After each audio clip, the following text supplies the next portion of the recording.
Hindi po tayo mawawala kung tayo ay nakaangkla sa isang tapat na Diyos. Mga kapatid, ang Diyos ay tapat sa kanyang mga anak. Ang Diyos ay tapat sa lahat ng kanyang pinangako.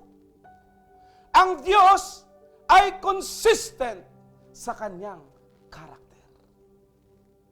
Ang Diyos ay reliable. Pwede tayong manangan sa Kanya. Dahil ang Diyos ay hindi nagbabago. Dahil Siya ang angkla ng ating buhay. Ang bangka, pwedeng magbago. Pero, ang angkla ay hindi nagbabago. Sapagkat ang angkla ay nakakabit. Ang angkla ay nakabaon doon sa pinakalupa. Kahit anong lakas ng hangin, anong lakas ng alon, ang bangka ay hindi po mawawala. Hindi tatangayin ng hangin sapagkat ito ay nakakabit sa angkla. Mga kapatid, ang katapatan ng Diyos ay matatag. Yan pong nagsisilbing pundasyon natin dahil hindi po yan nagbabago. Kaya napakahalaga na kung saan alam natin ang karakter ng Diyos. Dahil when it comes to faithfulness, ang Diyos po ay hindi po nagbabago. Dapat tayo'y magpasalamat sa Diyos. Dahil meron tayong Diyos na hindi nagbabago, Diyos na matatag. Ang sabi po ng Hebrew, chapter 13, verse 8, Jesus is the same, yesterday, today, and forever.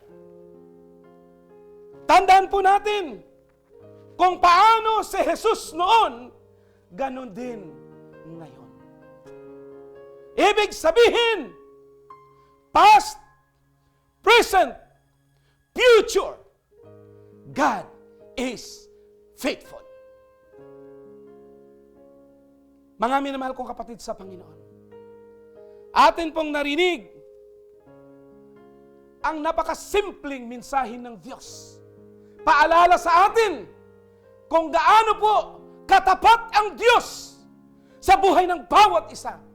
Kung gaano po katapat ang Diyos sa iglesyang ito. Dahil naniniwala po ako na kung wala ang Diyos, ang iglesyang ito ay hindi po umabot sa 41 years na kung saan sa araw na ito, tayo po'y nagpapasalamat sa Kanyang kabutihan. Brothers and sisters in Christ, God's faithfulness never fails. Pag dumating tayo sa sitwasyon na katulad ng mga taga-Juda, ang una ang gagawin natin, rely on God's promises. Bakit? Dahil sinabi po, pag ang Diyos ay nangako, Kanya pong tutuparin. Amen? Pag dumating tayo sa sitwasyon na kung saan hindi po maganda, discover God's character. Discoverin po natin, alamin po natin, no, ang katangian ng Diyos. Dahil ito ang paraan upang lubos nating makilala ang Diyos kung sino siya sa ating mga buhay. And the last, seek God peace. Amen.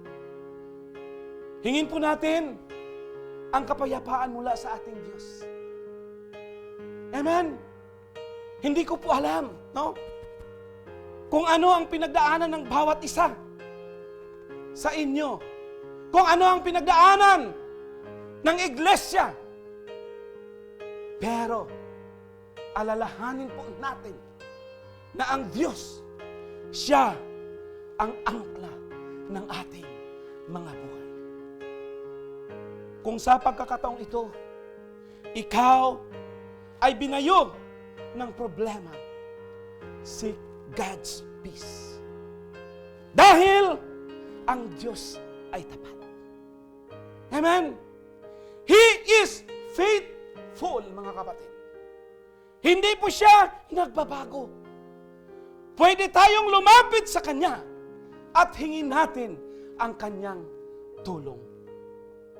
Kahit anong mangyayari sa buhay natin, kahit anong sitwasyon, kahit anong nangyayari sa ating pamilya, maging sa buhay natin, maging sa ating buhay espiritual, maging sa relasyon natin sa Diyos, hingin natin ang tunay na kapayapaan na nagmumula sa Diyos. Brothers and sisters, once again, remember, God's faithfulness never fails. Tapat po ang ating Diyos. Amen? Amen. So ngayon tayo po ay manalangin. Amang banal na nasa langit muli, O Diyos, maraming salamat sa pagkakataon na ito. Maraming salamat, O God, sa iyong salita na kung saan pinaabot mo, O God, sa iyong mga anak. Ang dalangin ko, O Diyos, sa oras na ito, anuman ang kanilang naririnig, ang dalangin ko, O Diyos, tumimo sa puso ng bawat isa. Kanila po itong magamit sa kanilang pang-araw-araw na pamumuhay. Muli, Panginoon, maraming salamat dahil Ikaw po ang Diyos na tapat, na hindi nagbabago. Ikaw po ang Diyos na patuloy naming purihin, sasambahin sa Espiritu at katotohanan. Maraming salamat. We give you praise. Glory, O God. In Jesus' name we pray. Amen, amen, and amen.